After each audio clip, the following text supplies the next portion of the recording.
describiríamos ahora, sino un inventor. Y el inventor necesitaba un medio donde poder primero registrar sus patentes y además inversores, ¿no? Gente de dinero que haya hecho una cierta fortuna, que puede invertir con cierto riesgo en esos inventos, ¿no? Entonces, otra manera de difundir los resultados, ¿no?, de la ciencia, hacer tecnología a través de patentes y de socios capitalistas que puedan invertir dinero, ¿no? El científico como tal, bueno, recibe un sueldo del Estado y suele trabajar en un laboratorio, muchas veces aislado, así que el tipo de trabajo del científico es un poco diferente al del inventor. Es más ingeniero, digamos, Tesla, ¿no?, en ese sentido. A Tesla le interesaba obtener patentes, al científico le interesa publicar artículos. En ambos casos se tiene que escribir, pero la patente implica una protección económica de ese invento para que otra persona no vaya con el mismo invento a monopolizar un mercado. Al científico le interesa la prioridad de la idea y el reconocimiento de sus pares académicos. El dinero vendrá en forma de becas, probablemente, o de estímulos económicos. Bueno, llega a Estados Unidos para trabajar con Edison. Es muy difícil en esa época entrevistarse con Edison, porque él es un gerente corporativo muy importante. Así que, bueno, se cansa de esperar, trabaja 9 meses, seguramente lo encontró alguna vez en el camino, pero no hubo una mayor relación personal, salvo la entrevista quizás de trabajo, ¿no? Pero después de eso parece que a Edison no le interesaban mucho las ideas originales de Tesla. A eso me refiero. Y Tesla se independiza y funda su propia compañía para fabricar motores de corriente alterna, obtiene la ciudadanía estadounidense, luego le vende las patentes a Westinghouse, un apellido muy famoso en tecnología eléctrica, y entonces deciden juntos aprovechar la caída de las cataratas de Niágara para generar la corriente alterna, que se transmite a una ciudad cercana, Buffalo, Nueva York. Luego tiene muchas patentes, pero esta en particular es importante porque él ya se traslada del escenario de la corriente alterna a la generación de ondas electromagnéticas que pueden viajar por el espacio y de esa manera lograr el control remoto de aparatos, ¿no?, a distancia. Así que es una de las aplicaciones colaterales de la corriente alterna. Recibe muchas medallas, muchos premios y finalmente muere en 1943 en un hotel a una edad ya avanzada, y sus restos son repatriados a lo que en ese entonces era Yugoslavia. Bien, entonces vamos a avanzar. Bien, aquí hay algunas frases de Tesla. Bueno, en la primera él dice que él podía visualizar las cosas fácilmente sin necesidad de fabricar modelos. O sea, su mente tenía esa plasticidad, digamos, y aquí yo encuentro un parecido muy cercano a Leonardo da Vinci. Leonardo da Vinci podía dibujar en un primer intento, prácticamente sin borrones, sin correcciones, lo que ya en su mente él había visualizado, ¿no? Tenía esa facilidad. Tesla podía imaginarse el funcionamiento de una máquina en la cabeza sin necesidad de tener la máquina construida frente a él, ¿no? Aquí él comenta que desde su nacimiento él estaba destinado a seguir el oficio de su padre, una vida clerical, y según dice, ¿no?, esta idea me oprimía constantemente, ¿no? Era algo que lo preocupaba bastante. Acerca de su madre, era una inventora de primer orden y podría haber logrado grandes cosas si no hubiera estado tan alejada de la vida moderna y sus grandes oportunidades. A propósito de su recuperación de la enfermedad de cólera, dice: reviví como otro Lázaro ante el asombro de todos los que me rodeaban. Bueno, son algunas frases interesantes. Y aquí es donde viene el desafío. Esta es la máquina de Grammy que el profesor Poschel presentó y que chisporroteaba demasiado, ¿no? Se hace girar con esta manivela y por estos dos cables se obtiene la corriente continua. El problema es que en el interior había unas escobillas, ¿no? Y chisporroteaba demasiado. Entonces este fue el primer dínamo. Y Tesla decidió corregir este chisporroteo. Lo que decía el profesor Poschel a propósito es que puede ser que el señor Tesla haga muchas cosas, pero esta no la puede lograr. Su plan simplemente es diseñar una máquina de movimiento continuo. Esto me llama la atención. Yo no exploré más esta frase, es decir, no sé por qué lo dijo en ese momento el profesor Poschel, pero ciertamente una máquina de movimiento continuo es imposible. Entonces, bueno, al profesor se le ocurrió que la imposibilidad de lograr la máquina de movimiento continuo estaba relacionada con la aspiración de Tesla de eliminar el chisporroteo que ocurría aquí adentro. ¿Por qué ocurren las chispas? Porque entendamos esto desde un punto de vista más físico. Si uno tiene un imán, un polo norte, un polo sur, y al medio tiene una espira de metal, digamos de cobre, y esta espira metálica se hace girar, sería el caso del dínamo, ¿no?, que acabamos de ver, se hace girar, entonces los extremos, como ustedes ven, van a tocar estas escobillas, estas dos terminales, también metálicas. Por el momento no ignoremos la presencia de la pila.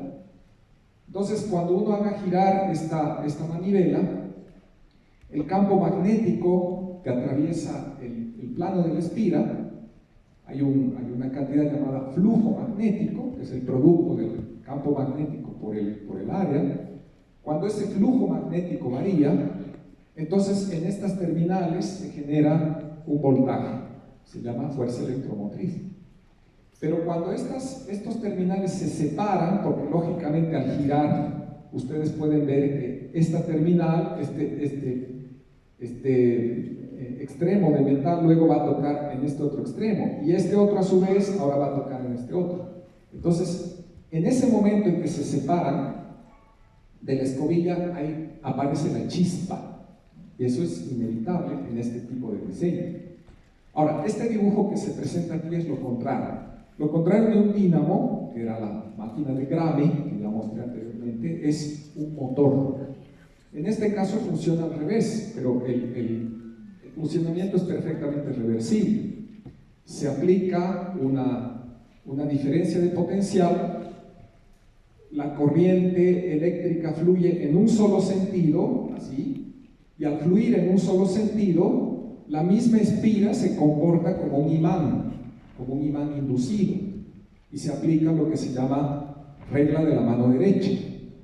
Los dedos giran en el sentido en el que fluye la corriente, y el dedo pulgar apunta en el sentido en el que se forma el campo magnético, o sea que la espira misma actúa como un imán, y ese imán trata de alinear sus polos con el imán que ya existe, el imán permanente, y el resultado es que la espira comienza a girar, ¿no? O sea, a partir de la energía eléctrica se obtiene la energía mecánica. Esa es la función del motor, y el dínamo es al revés. De la energía mecánica se obtiene la energía eléctrica. Bien, todo esto se puede explicar a partir de las ecuaciones de Maxwell. Bueno, pido perdón por anticipado, porque en realidad es lo que me corresponde decir, ¿no? De otra manera, bueno, no había un valor agregado en la conversación, es lo que me corresponde. Maxwell en realidad es solamente este personaje, pero bajo el título Ecuaciones de Maxwell se conocen estas 4 ecuaciones: 1, 2, 3, 4. Las primeras 2 son las ecuaciones de Gauss, que ya se conocían ciertamente antes de Maxwell. Aquí está la ecuación que más nos interesa, y por eso he preparado esta lámina. Este es Faraday, que era en realidad un inventor también, ¿no? Propiamente no era un científico, sino era un inventor. Pero este fue autodidacta, era muy pobre, no gozó de la formación que tuvo Tesla en su hogar, ¿no? ni del apoyo de sus profesores, ¿no? Todo ese ambiente que lo motivó, ¿no? Que motivó a Tesla, que motivó a Einstein, ¿no? En su momento. Este fue un hombre realmente hecho él mismo, por él mismo y para él mismo, ¿no? No tuvo ninguna ayuda, más bien tuvo muchos inconvenientes, ¿no? Se puede ver su semblante de sufrimiento, ¿no? Bueno, aquí está Ampere, aquí está Maxwell, ¿no? Francés, escocés, inglés, alemán.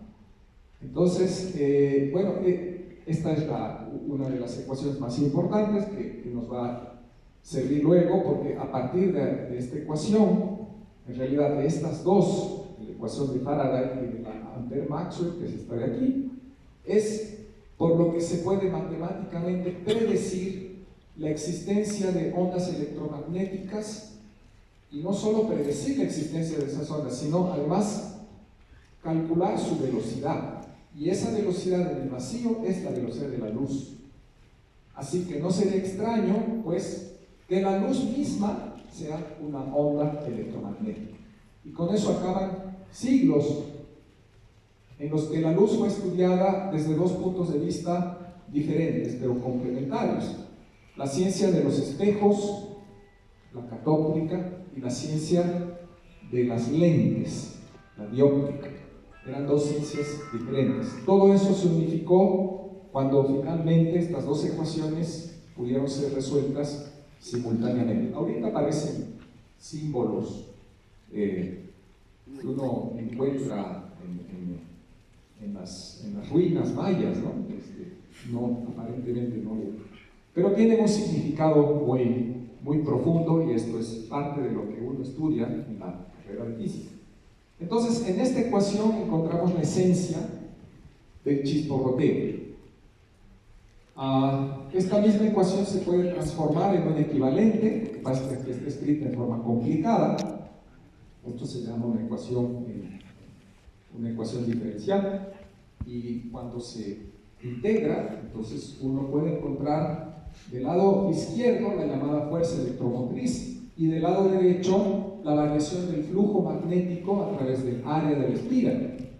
Entonces, cuando esta variación del flujo magnético se interrumpe abruptamente, esta cantidad es muy grande. O sea, la variación, en pocas palabras, del campo magnético con respecto al tiempo es muy grande. ¿Por qué? Porque se interrumpió abruptamente. Como una persona que frena, ¿no? Está caminando y frena abruptamente. Entonces, el valor de la desaceleración es muy grande. Y de acuerdo a la segunda ley de Newton, si una persona está caminando y frena abruptamente, esa desaceleración grande tiene que corresponder a una fuerza grande. Entonces, para que una persona frene abruptamente, tuvo que haber una fuerza grande que la frene. Ya sea que sus zapatos ejerzan haya mucha fricción entre sus zapatos y el piso, o ya sea que se choque contra una pared. Cualquiera de las dos es una fuerza grande y entonces se desacelera. Lo mismo ocurre aquí, solo que con los campos magnéticos. Esa es la razón del chisporroteo. Bien, ¿cuál fue la solución que propuso entonces Tesla en su momento? Él propuso el campo magnético giratorio, es decir, por aquí se alimenta corriente, pero ya no corriente continua como la que da la batería, que tiene una sola polaridad, digamos positivo y negativo, sino que aquí, como ustedes ven en la animación muy elemental, los signos positivo y negativo se están intercalando. se están alternando con el tiempo, y esa es la característica de la corriente alterna, de que no hay una sola polaridad, sino que se van intercambiando. En nuestro caso, en los enchufes, ese intercambio ocurre 60 veces por segundo. Entonces, al intercambiarse esa polaridad, se forman imanes, electroimanes, porque estas son bobinas, y esos electroimanes hacen girar a este imán permanente que está en el centro. El imán permanente siempre trata de alinearse con el campo magnético externo. Lo que pasa es que ese campo magnético externo está variando. Y entonces, de esta manera, Tesla solucionó el problema del chisporroteo, porque aquí no hay escobillas. Aquí no se tienen que intercambiar los electrodos de la espira que está girando. Aquí no hay ese chisporroteo. Así que, finalmente, Tesla lo logró. Esta fue su primera patente, ¿no? Esta es la patente, aquí está el dibujito original. La patente es de 1888. La idea es de antes, pero seguramente tiene que transcurrir varios años para que se otorgue la patente. Esta patente seguramente ya se otorgó cuando él estaba en Estados Unidos, ¿no? Pero antes él ya había fabricado y ya había hecho las demostraciones del aparato. Bien, entonces llega en 1884 a Estados Unidos y, bueno, no sé si hubo una presentación formal, pero lo que sí hizo Edison para darle la bienvenida fue dedicarle esta foto, es decir, una forma de decirle: bienvenido sea usted a mi compañía. Está aquí dedicada a Tesla. Edison ya era mayor, en cambio Tesla estaba en la primavera de su vida, los 29 años. Y este es uno de los primeros aparatos que ya